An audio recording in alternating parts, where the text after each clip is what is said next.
आप महाराष्ट्र में आए, पुणे में आए, आपने बात की यहाँ के उद्योगपतियों से, तो कैसा रिस्पांस रहा है और कौन कौन से उद्योग मध्य प्रदेश में आने के लिए तैयार है?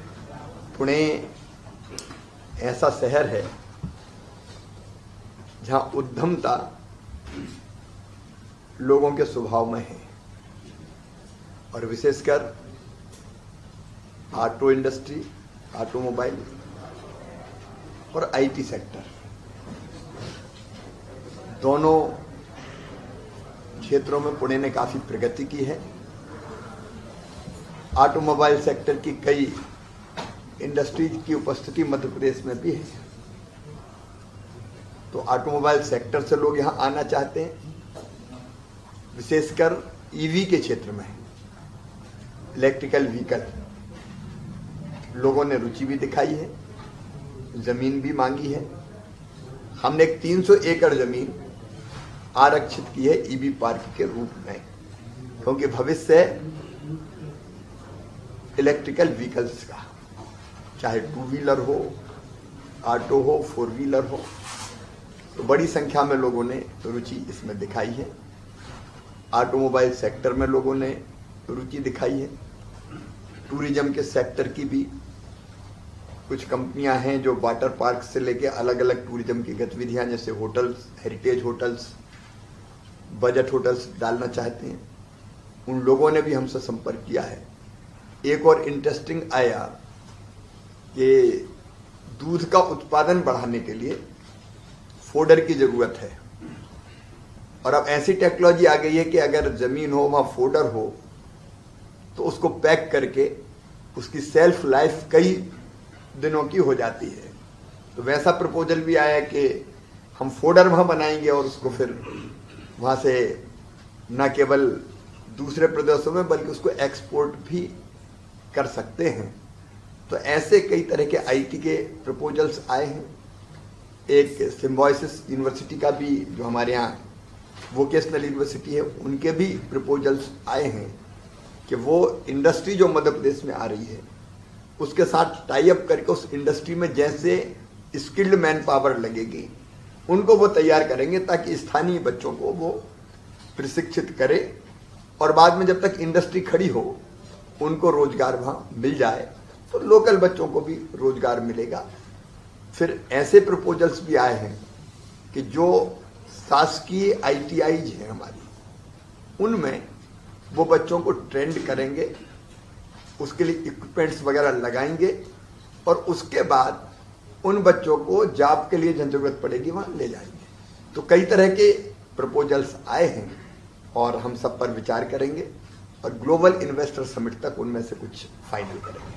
सर, कंसोलिडेशन मतलब आप वन ऑन वन सबसे बात कर रहे हैं, उसके बाद में लैंड होती है, बिजली की जरूरत होती है और क्लियरेंस जो गवर्नमेंट की ओर से होते हैं, तो उसके लिए क्या? देखिए, मध्य प्रदेश की जो विशेषता है, लैंड बैंक हमारे पास तैयार है।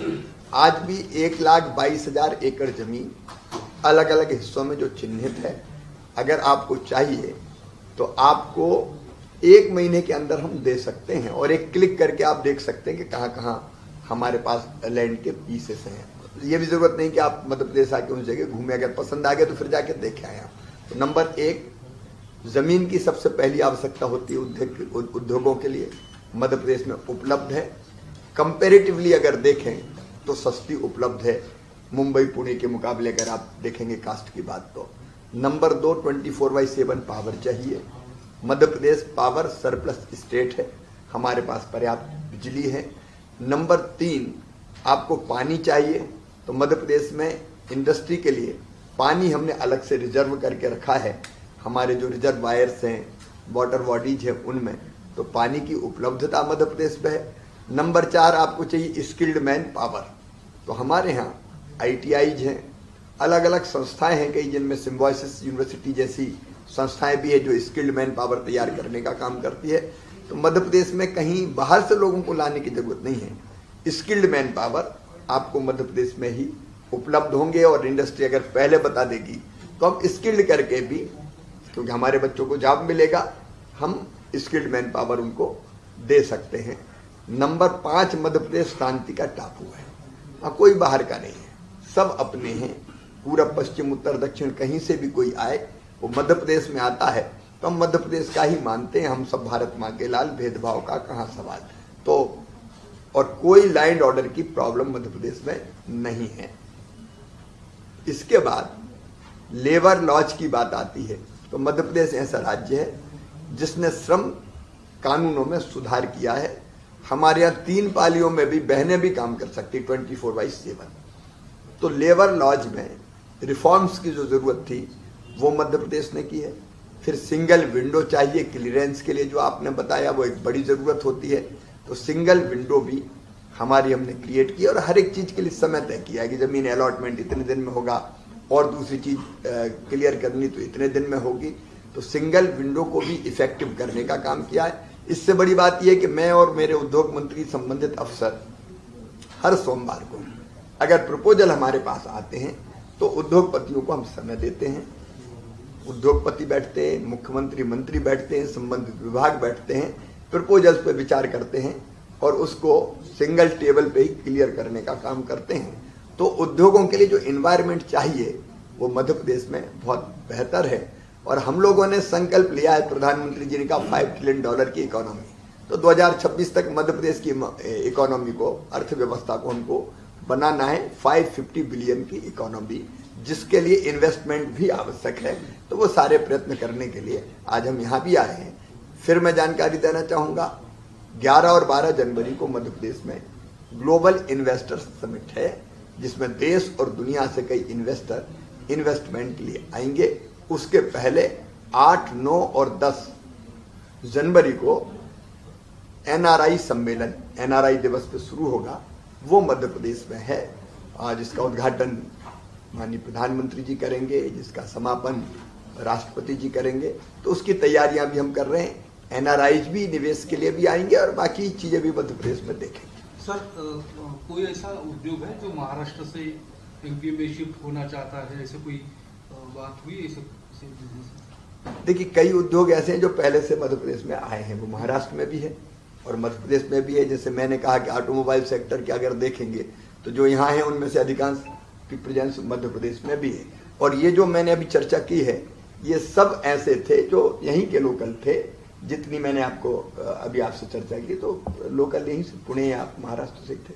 सर, महाराष्ट्र से एक इंडस्ट्री गुजरात जाने के बाद काफी ज्यादा राजनीतिक हड़कंप हुआ था। वेदांता फॉक्सकॉन जो यहाँ पर प्रपोज थी और गुजरात चली गई। आप यहाँ पर महाराष्ट्र में आके मध्य प्रदेश अगर इंडस्ट्रियलिस्ट या फिर इन्वेस्टर्स को बुला रहा है तो आपको क्या लगता है? महाराष्ट्र के मुख्यमंत्री जी को, उप मुख्यमंत्री जी को मध्य प्रदेश हम आमंत्रित करते हैं, वो आए और मध्य प्रदेश के इंडस्ट्रियलिस्ट को यहाँ बुलाएं।